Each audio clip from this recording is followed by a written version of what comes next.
আসসালামু আলাইকুম প্রিয় দর্শক, শেখ হাসিনা প্রথমবারের মতো আমি নিশ্চিতভাবে যেটা বলতে পারি, প্রথমবারের মতো প্রকাশ্যে এসে একটা সভায় বক্তৃতা করলেন। প্রকাশ্যে তিনি ফিজিক্যালি আসেননি, ভার্চুয়ালি এসেছেন, মানে ভিডিও কলের মাধ্যমে তিনি একটা সভায় যুক্ত হয়েছেন এবং সেখানে বক্তৃতা দিয়েছেন। গত অগাস্টের 5 তারিখে দেশ ছেড়ে পালিয়ে যাওয়ার পর এই প্রথম ওনাকে ভার্চুয়ালি দেখা গেল। এর আগে দু একবার ওনার কিছু টেলিফোন কল আমরা দেখেছিলাম, সেগুলো নিয়ে সন্দেহ ছিল। আওয়ামী লীগের পক্ষ থেকে কখনোই অথবা ওনার দলের পক্ষ থেকে কখনোই সেই কলগুলো যে শেখ হাসিনাই করেছেন তেমন কোনো সত্যতার কথা কেউ বলেনি। অনেকে ভেবেছিল এগুলো হয়তো এআই এর মাধ্যমে ক্রিয়েট করা, অনেকে এমনও ভেবেছিল হয়তো শেখ হাসিনাই কল করেছেন এবং এটা কিভাবে মানে আপনার রেকর্ড হলো এবং বাইরে ছড়িয়ে পড়লো, এটা নিয়ে অনেকের মধ্যে কিন্তু নানা ধরনের সন্দেহ ছিল। কাজে এটা নিশ্চিত ছিল না, কিন্তু এবার নিশ্চিত যে উনি একটা আলোচনা সভায় ভার্চুয়ালি যুক্ত হয়েছেন। কোথায় হয়েছে সে আলোচনা সভা? সে আলোচনা সভা হয়েছে নিউ ইয়র্কে সে আলোচনা সভা আজকে হয়েছে এবং এই নিউজটা আমি পেলাম কলকাতার আনন্দবাজার পত্রিকায়, এবং সেটা আজই মানে 3 ডিসেম্বর সন্ধ্যা 6টা 11 মিনিট ওদের সময়, তার মানে আমাদের সময় হলো মানে 6টা 41 মিনিটে সন্ধ্যা তারা এই নিউজটাকে আপ করেছে।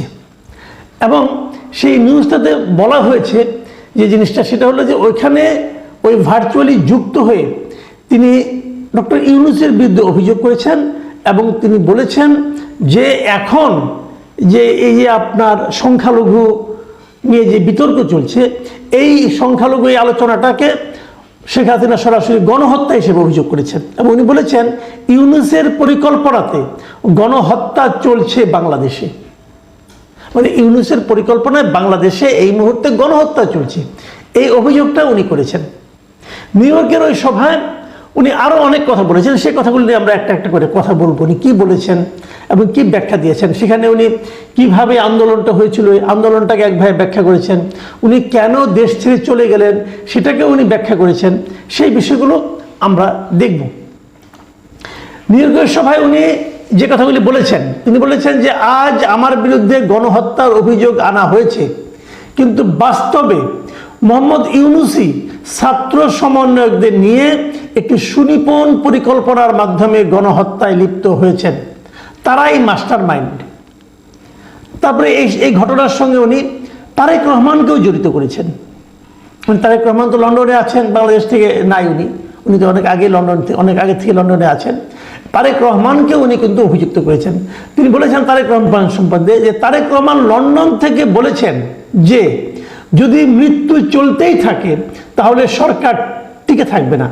মানে উনি বলতে চাচ্ছেন যে যখন নাকি জুলাইয়ে অগাস্টে যে হত্যাগুলি হচ্ছিল, যে মৃত্যুগুলি হচ্ছিল, সাধারণ মানুষ যে মারা যাচ্ছিল, এটাকে নাকি তারেক রহমান বলেছেন যদি এই ধরনের মৃত্যু অব্যাহত থাকে তাহলে সরকার টিকবে না।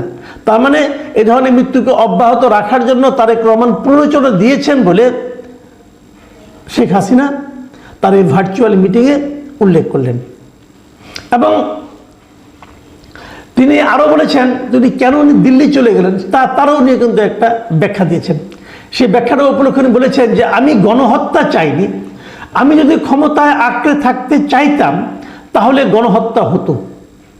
যখন নির্বিচারে মানুষের মৃত্যু হচ্ছে তখন আমি সিদ্ধান্ত নিয়েছিলাম যে আমার চলে যাওয়া উচিত। তার মানে উনি বলতে চাচ্ছেন যে উনি আরও থাকলে আরও হত্যা হতো। তার মানে যে হত্যাগুলি হয়েছে সেটা তো আলটিমেটলি ওনার কারণেই হলো, কারণ উনি এতদিন ধরে ছিলেন বলেই তো হত্যাগুলি হচ্ছে। উনি বলতে চাচ্ছেন যে আমার, যেমন উনি এক জায়গায় বলেছেন যে আমাকে খুনের পরিকল্পনা করা হয়েছিল, আমার নিরাপত্তা রক্ষীতা ঠেকাতে যদি গুলি চালাতেন তবে গণভবনে বহু মানুষের মৃত্যু হতো, আমি তা চাইনি। আসলে উনি তা চাননি নাকি সেনাবাহিনী তা চায়নি, এটা কিন্তু দ্বিধা আছে, এটা নিয়ে কিন্তু নানা বিতর্ক আছে। কারণ এর মধ্যে আমরা বিভিন্ন সোর্স থেকে যে তথ্যগুলি পেয়েছি যে উনি আদেশ দিয়েছিলেন ঠিকই, কিন্তু সেনাবাহিনী ওনার আদেশটা মান্য করতে রাজি হন নাই। সেনাবাহিনীর কর্মকর্তারা, শীর্ষ পর্যায়ের নেতারা বলেছেন যে আমরা এই দেশের মানুষের উপর গুলি চালাতে পারবো না। উনি কিন্তু ঠিকই অর্ডার করেছিলেন এবং সেনাবাহিনী ওনার আদেশ মানছেন না বলে তাদের সঙ্গে হম্বিতম্বিও করেছেন উনি। কিন্তু আমরা দেখতেছি উনি এখন বলতেছেন যে উনি চান নাই, এই জন্য উনি চলে গেছেন। ঠিক এই ধরনের একটা কথা আপনাদের মনে আছে কিনা জানি না, এরশাদ সাহেব একসময় বলেছিল যে গণ আন্দোলনের মুখে, গণবিক্ষোভ আন্দোলনের মুখে ওনাকে পদত্যাগ করতে হয়েছিল। তখন উনি বলেছিলেন যে আমি গণহত্যা এবং মানুষের মৃত্যু চাইনি বলে ক্ষমতা হস্তান্তর দিয়ে চলে এসেছি। তো এইগুলি কি আসলে কারণ নাকি অজুহাত, নাকি পরবর্তীতে মানুষের সিম্প্যাথি পাওয়ার একটা অজুহাত, এটা আমি বলতে পারবো না। উনি কি মনে করে বলেছেন না বলেছেন এটা হয়তো উনিই জানেন। কিন্তু আমার এখানে অন্য একটা প্রশ্ন এখানে এরকম যে এই যে উনি ভার্চুয়াল মিটিংটাতে যুক্ত হলেন, যুক্তরাষ্ট্রে যে মিটিংটা আয়োজন করা হয়েছিল, সেই মিটিংটা উনি কোথা থেকে যুক্ত হয়েছিলেন? উনি কিন্তু ভারত থেকে যুক্ত হয়েছিলেন, এবং সেটাই বলা হয়েছে, ওখানে মিটিংও বলা হয়েছে যে উনি ভারত থেকে ভার্চুয়ালি এই মিটিংয়ে যুক্ত হচ্ছেন এবং হয়েছেন। এখন ভারত থেকে উনি কীভাবে যুক্ত হলেন? ভারত উনি আশ্রয়ে আছেন, ভারত সরকার শেখ হাসিনাকে আশ্রয় দিয়েছেন। এখন এই যে কথাগুলি বলছেন শেখ হাসিনা ভার্চুয়াল মিটিংয়ে যুক্ত হয়ে, সেগুলো তো আলটিমেটলি আমাদের দেশের বর্তমান যে সরকার আছে তার বিরুদ্ধেই যাচ্ছে। বর্তমান সরকারকে উনি খুনি বলছেন, বর্তমান সরকারকে, সরকার প্রধানকে উনি গণহত্যাকারী বলছেন, এবং বর্তমান সরকার কিভাবে গণহত্যা করে ষড়যন্ত্রকে তাকে সরিয়েছে সে সমস্ত কাহিনী বলছেন। তো এই কাহিনীগুলি ওনাকে ভারত কেন তার মাটিতে থেকে বলতে দিচ্ছেন, এই প্রশ্নটা কিন্তু উঠতে পারে। আজকে যদি ভারত থেকে একজন লোক, একজন, যেমন আমরা তো মনে আছে আপনাদের যে ওই উলফার এক লিডার আমাদের এখানে ছিল, তাকে তো আমরা ধরে ইন্ডিয়ার কাছে ফেরত দিয়েছি। কেন দিয়েছিলাম? কারণ আমরা বলছিলাম যে আমার দেশের মাটিতে বসে আমার প্রতিবেশী রাষ্ট্রের বিরুদ্ধে সে ষড়যন্ত্র করছে, অথবা তার বিরুদ্ধে সশস্ত্র সংগ্রামে পরিকল্পনা করছে, অথবা করছে, পরিচালনা করছে। কাজে সেটা আমরা মানব না, আমরা দিব না। প্রতিবেশীর সঙ্গে আমাদের সম্পর্কের এটি হলো একটা শর্ত। তাহলে ওদের সঙ্গে আমাদের শান্তিপূর্ণ সম্পর্ক তো আছে, দৃশ্যত যা কিছু হোক না কেন, কিন্তু কূটনৈতিকভাবে তো ওনারা আমাদের বন্ধু, আমরা ওনাদের বন্ধু, আমরা ওনাদের প্রতিবেশী। তো আমাদের একজন লোক ওর দেশে বসে তাদের আশ্রয় থেকে, এবং তাদের সরকারি আশ্রয় থেকে, কিন্তু লুকিয়ে থেকে না, সরকার তাদের আশ্রয় দিয়েছেন, এবং উনি যে মোবাইলগুলি ব্যবহার করেন, যে সিম ব্যবহার করেন, সেগুলি সবই তো ইন্ডিয়া গভর্নমেন্টের দেওয়া। তো ইন্ডিয়া গভর্নমেন্টের প্রযুক্তি ব্যবহার করে ইন্ডিয়া থেকে বসে উনি বাংলাদেশ বিরোধী প্রচারণা চালাচ্ছেন। এটা ইন্ডিয়া কেন করতে দিচ্ছে? ইন্ডিয়ার যে কূটনৈতিক যে নীতি নৈতিকতা, তাকে এই ধরনের আচরণকে পারমিট করে? আমি জানি না আমাদের সরকার এটা কিভাবে নেবে।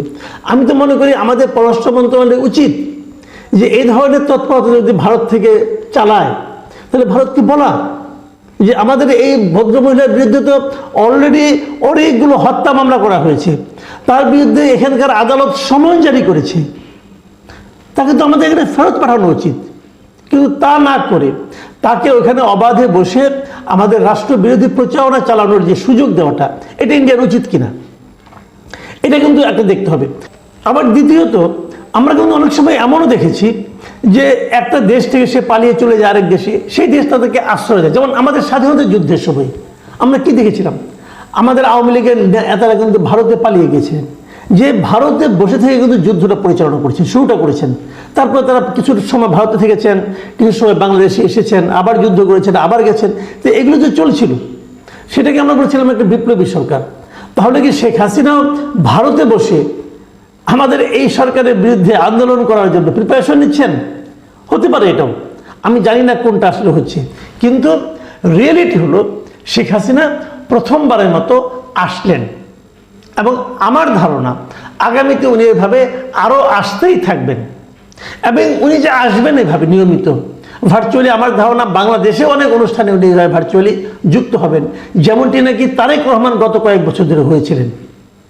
যদি সেরকম কিছু হয়, সেটা কি আওয়ামী লীগের জন্য ভালো হবে, আওয়ামী লীগের জন্য খারাপ হবে, অথবা আমাদের দেশের রাজনীতির যে স্থিতিশীলতা তার জন্য ভালো হবে?